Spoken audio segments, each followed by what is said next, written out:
Contraseñas, el espacio para descubrir a los autores detrás de sus libros. Nuestro invitado de hoy nació en 1952 en la Ciudad de México, una ciudad de largos desplazamientos que él aprovecha para conjeturar sus ideas poéticas. Piensa que el trabajo poético es cotidiano y constante y por eso manda recados a sus amigos en décimas. No fue músico solo porque no tuvo el tino biográfico para hacerlo. También cree, con base en su experiencia, que son los géneros quienes escogen a los autores. Es traductor del portugués, que por cierto aprendió de canciones y poemas, y autor de canciones que han interpretado, entre otras, Susana Harp, Eugenia León, Cecilia Toussaint. ¿Adivinan quién es? ¿Ya adivinaron quién es? Eduardo Langagne. Bienvenido. Qué gusto, Eduardo. Qué gusto tenerte aquí en Contraseñas, por favor.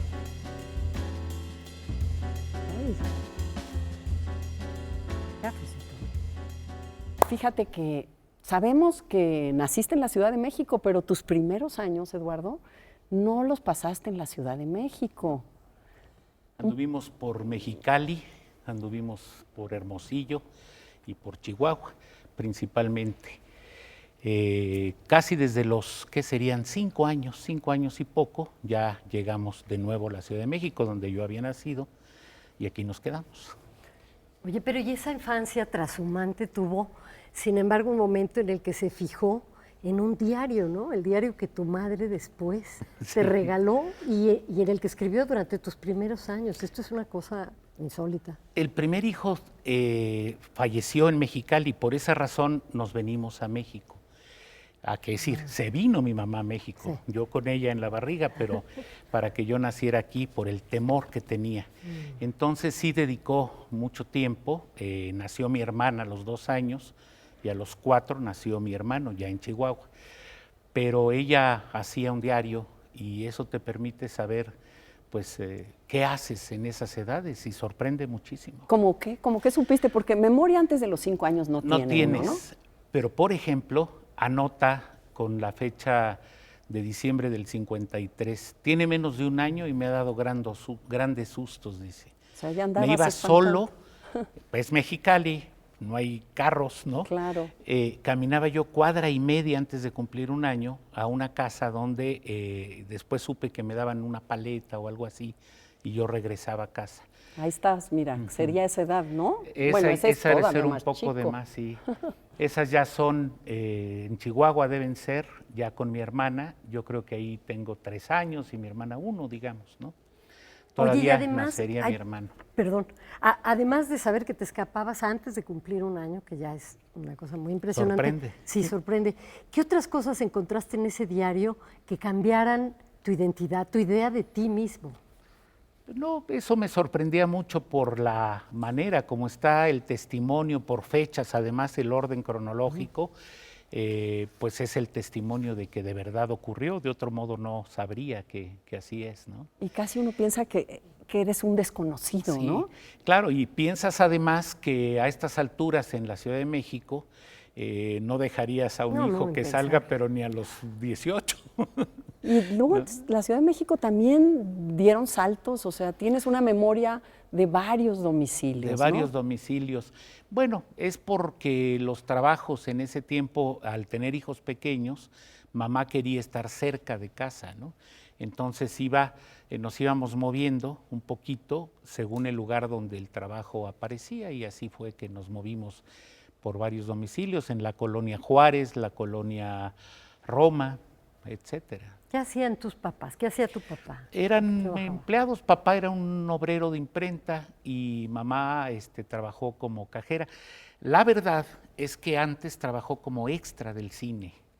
Y eso es muy interesante porque vivíamos en la calle Versalles, porque la central de repartos estaba en la calle Versalles. ¿Reconoces ahí el edificio Ese era el Caléxico? edificio donde vivimos. Además, Caléxico, como... Exactamente. Qué casualidad, Veníamos ¿no? de Mexicali a vivir siguiendo al edificio Caléxico. Versalles 72, departamento 14 era en ese tiempo, sí. Ahí cumplí mis 6 años y a la escuela iba yo a la calle de Berlín. Y además la escuela se llamó Miguel de Unamuno.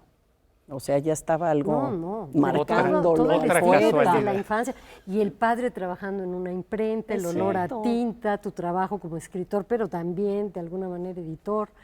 Oye, y la biblioteca de tu abuela, tengo entendido que fue de las primeras maestras en Sonora y que tenía una biblioteca Sí. ambulante que llegó a tu casa, ¿no? Sí, se mudaban mis tías con mucha frecuencia, se mudaban de casa también y en algún momento se fueron a España a vivir un tiempo, que podían hacerlo, hermanas de mi papá, y los libros pasaban, no la biblioteca original de la abuela, simplemente los libros de las tías iban a descansar a casa, entonces pues uno ahí tenía libros que eran muy valiosos, lecturas muy interesantes, había novedades desde luego, me acuerdo haber leído a Juan Miguel de Mora, me acuerdo haber leído a Luis Espota, por ejemplo, libros que no siempre Bueno, Luis un Espota ya muchacho no tendría.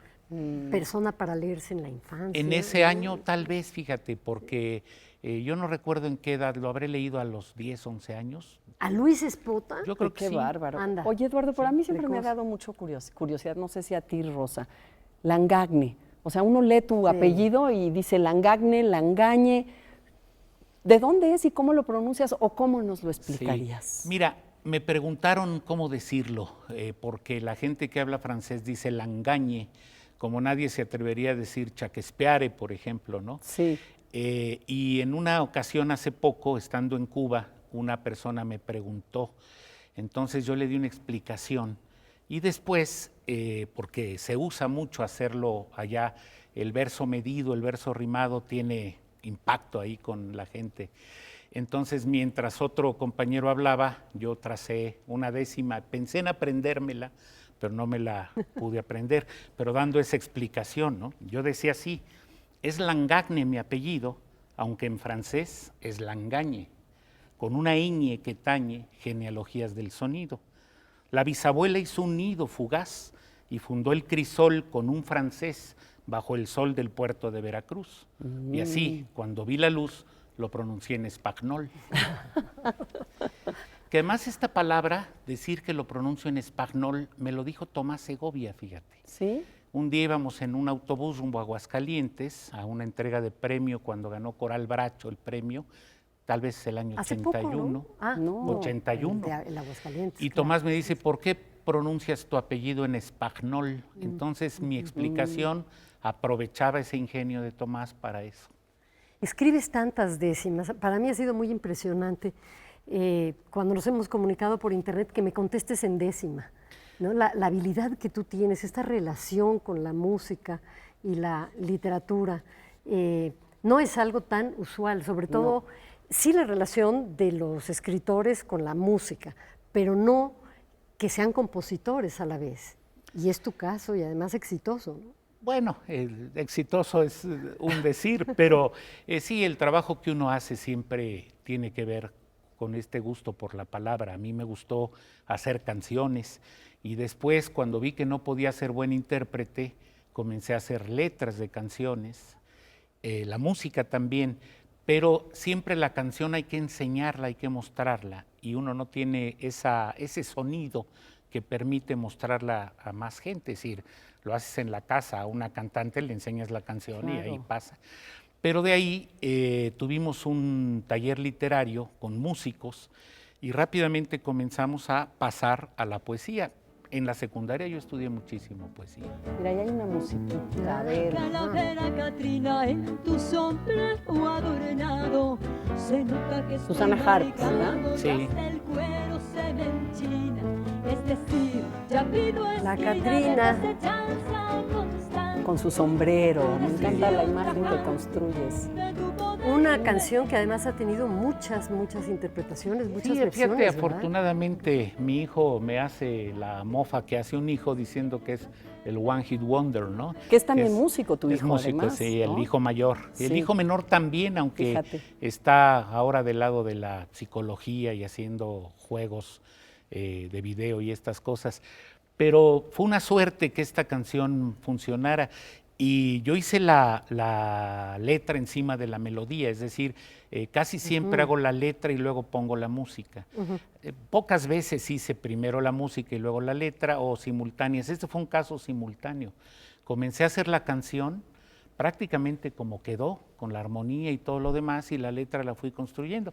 La melodía se repite, estos dos motivos se repiten 3 o 4 veces, y lo que hace es ir tejiendo una décima espinela, y que pues me gustó. Le gustó a algunas amigas, principalmente Maru Enríquez, que fue la que la comenzó a distribuir por ahí, cantándola en muchos lados.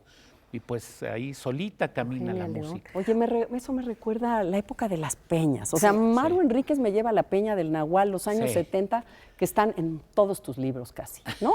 Yo digo que hay no en todos, pero puede haber ese... Cebolla de Cristal, el último, el más reciente que nos hiciste favor de compartir.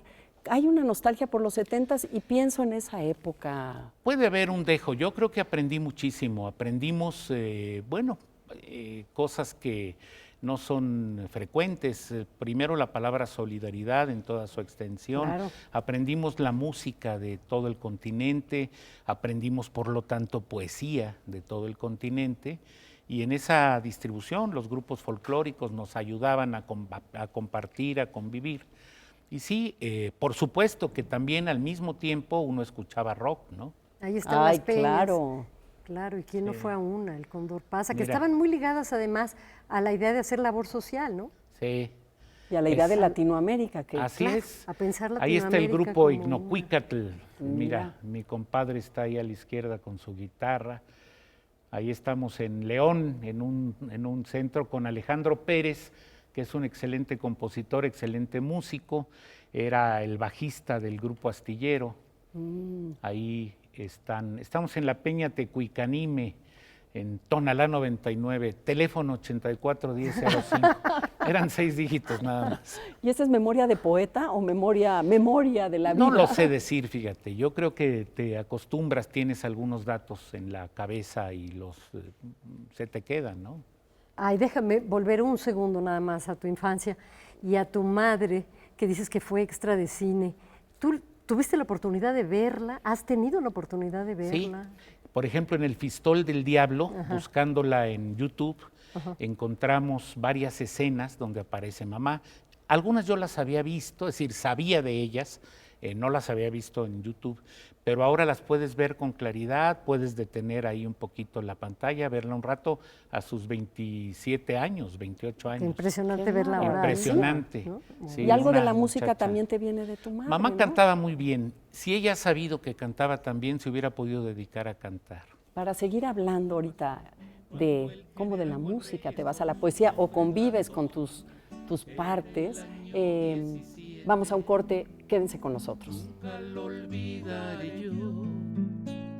Las balas eran demonios, diablo parecía el cañón. Pocas veces se piensa en que los oficios, los trabajos de los padres también determinaron nuestra vida, nuestra identidad, ¿no? Claro.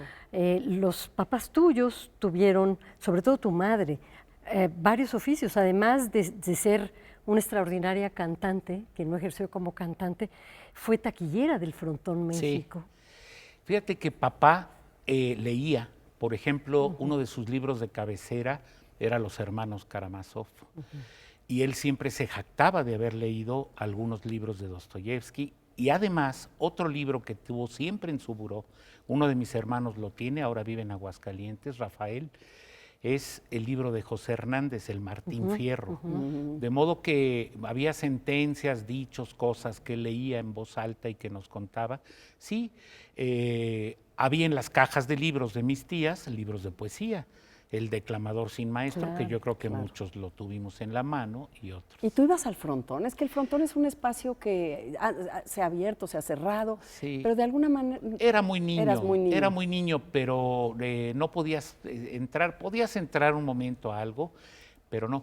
Vivíamos alrededor del Frontón, vivíamos en Edison, después en Ramos Arizpe, justamente por lo que cuento, que mamá, papá nos querían tener cerca para poder estar dando vueltas, sobre todo porque empezó a crecer la prole y llegamos hasta el número 7 hermanos finalmente. ¿Y tuvo alguna repercusión en ti que ellos trabajaran de taquilleros en el Frontón México? ¿Recuerdas conversaciones sobre eso? No especialmente, ¿No? pero fíjate que me puedo acordar de un detallazo de mamá. Ajá. Cuando yo empecé en el barrio a agarrar una guitarra, en el Frontón uno de los clientes habituales eran los Panchos, el maestro Navarro sobre todo.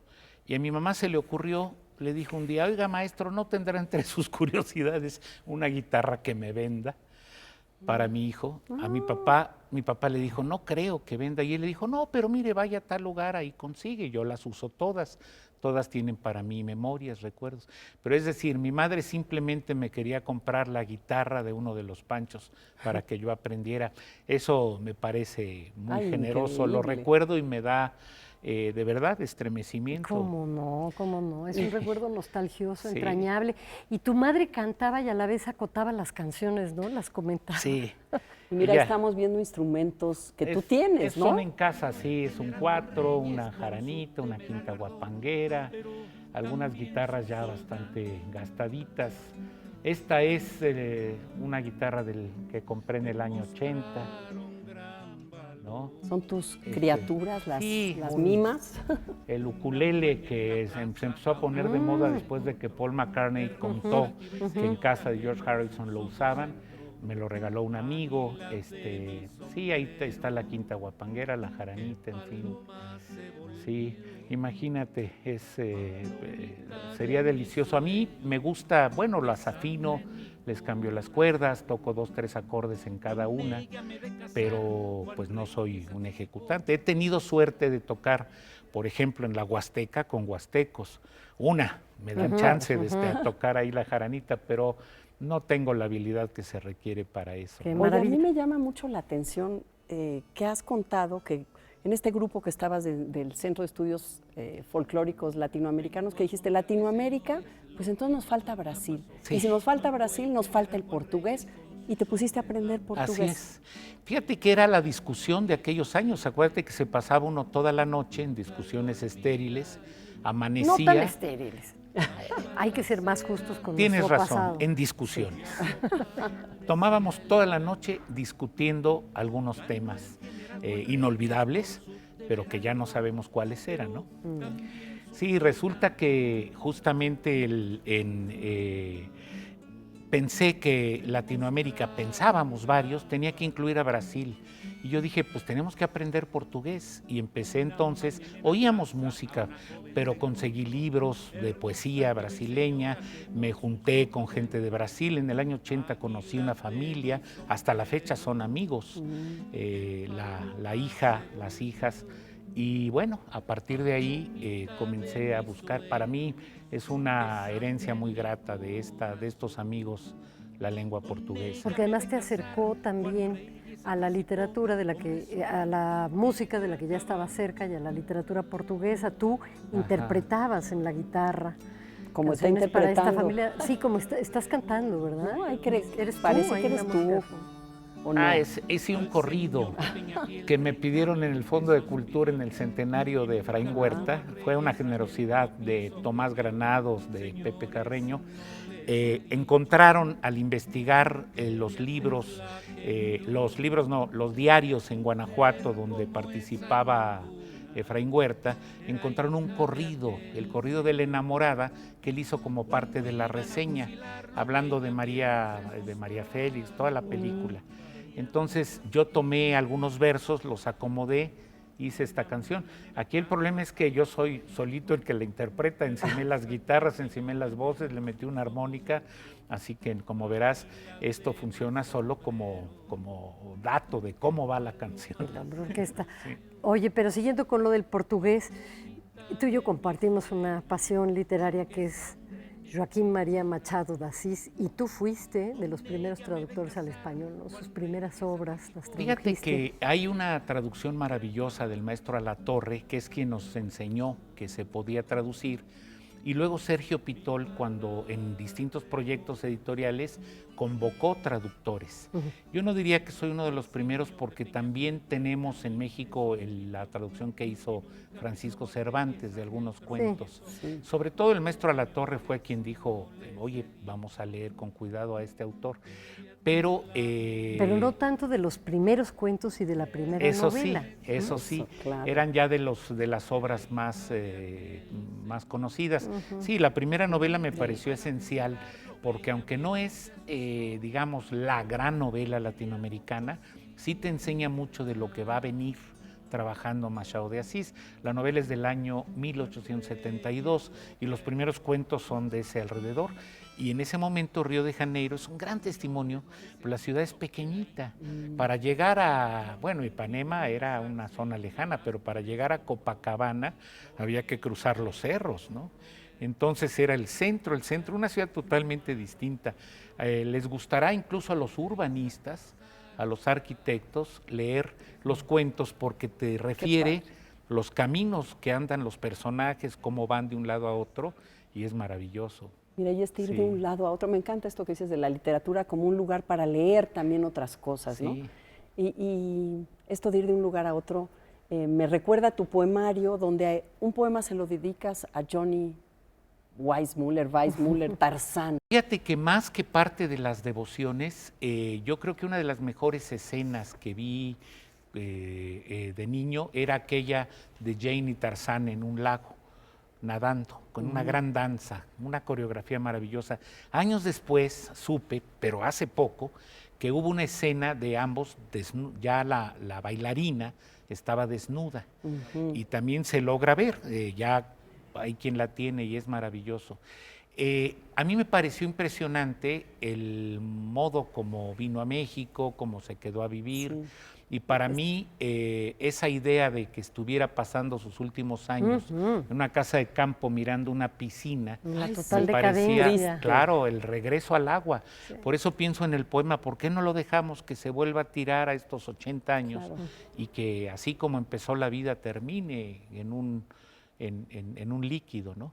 Y además está en la portada de los Beatles, de lo que le llamamos en México el Sargento Pimienta. Ay, sí, Entonces, entre tantas figuras, ¿verdad? Así es. Entonces, de entre las figuras que hay en esa portada, que hubiera estado Tintán, ustedes saben que después ya no estuvo por no sé qué razones, lástima, hubiera sido delicioso, pero uno de ellos es Tarzán.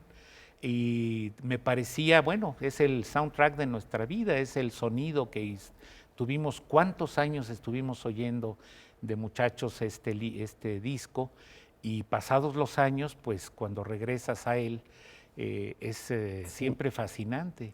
Por eso tienes tanto escrito sobre íconos pop, esta unión entre la cultura ortodoxa, la alta cultura y la cultura popular. Y es en que tu son caso la fuiste misma, ¿no?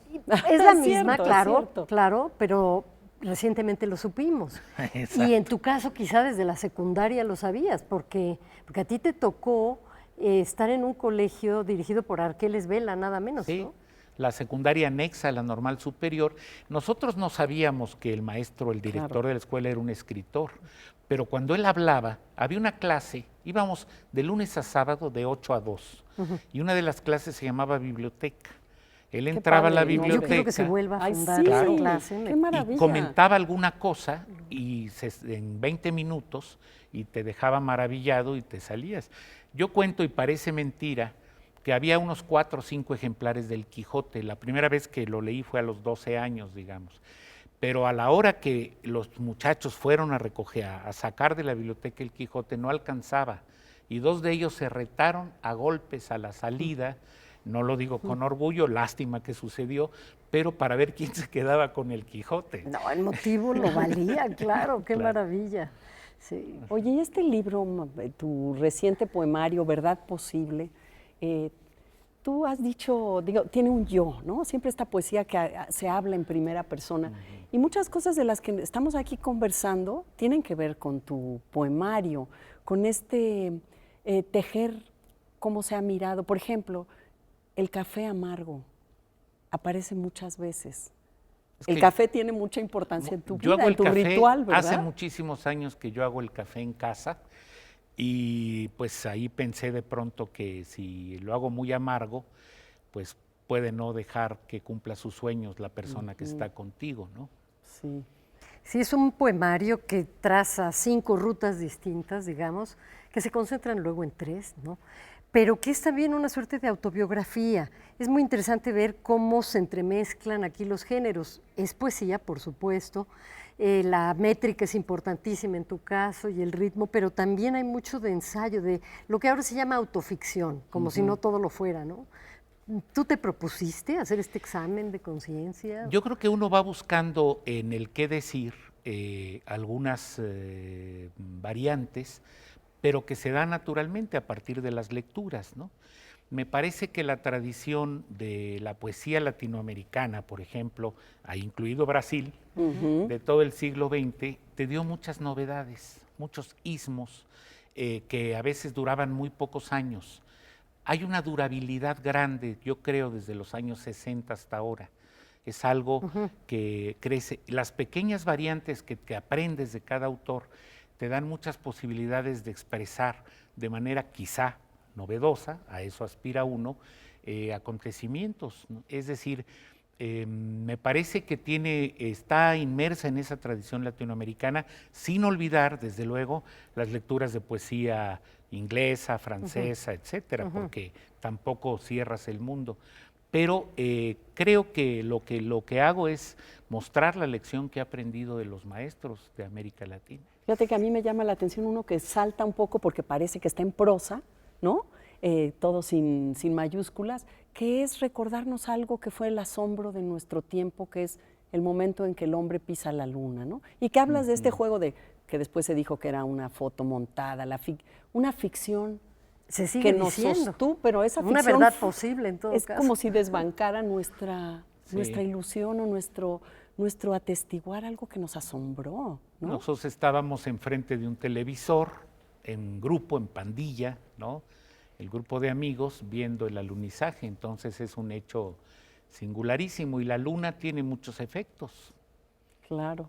Pues sin duda, contraseñas para leer a Eduardo Langagne, esta verdad posible. Sin duda, la poesía en primerísimo lugar, la música en segundo lugar, la tradición que rescata de alta cultura y cultura popular, que como bien dice Eduardo, es una y es la misma, y la posibilidad de verdad que hay en la ficción de lo que uno escribe. Verdad posible. Eduardo Langagne, muchísimas gracias. Déjame añadir el Acompañarnos. oficio de escribir, la nostalgia, el amor Oye, y las décimas improvisadas. y las décimas improvisadas.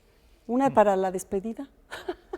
Es muy difícil. Yo ya les he contado a los amigos que cuando con algunos amigos, Waldo Leiva, poeta cubano, que fue justamente también director del Instituto de la Décima, queríamos improvisar Y no, y arriba el escenario no se puede, abajo sí. nos la debes, Eduardo, abajo del escenario.